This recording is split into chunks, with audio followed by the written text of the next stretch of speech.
السلام علیکم ورحمۃ اللہ وبرکاتہ۔ حضرت نعمان بن بشیر رضی اللہ عنہ کی بہن بیان کرتی ہے کہ خندق کی کھدائی کے موقع پر میری والدہ عمرہ بن رواحہ نے مجھے بلایا اور میرے دامن میں ایک لب دونوں ہتھیلی بھر کر کھجور دی اور فرمایا، یہ اپنے والد اور اپنے ماموں عبداللہ بن رواحہ کو دے آؤ۔ چنانچہ میں چلی، وہاں پہنچ کر اپنے والد اور ماموں کو تلاش کرنے لگی۔ اتنے میں رسول اللہ صلی اللہ علیہ وسلم نے مجھے دیکھ لیا تو فرمایا، اے بیٹی ادھر آؤ۔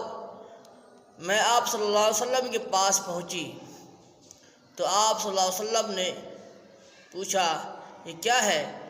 میں نے کہا، یہ تھوڑی سی کھجور ہے، میری والدہ نے میرے والد اور میرے ماموں کے واسطے بھیجی ہے۔ تو حضور صلی اللہ علیہ وسلم نے فرمایا، میرے پاس لاؤ۔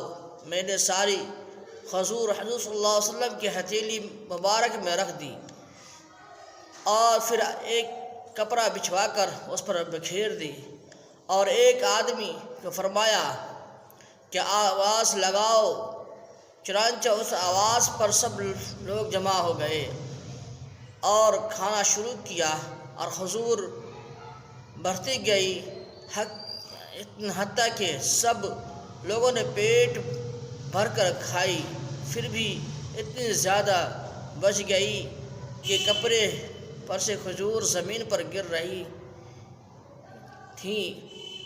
یہ جو ہے حضور صلی اللہ علیہ وسلم کی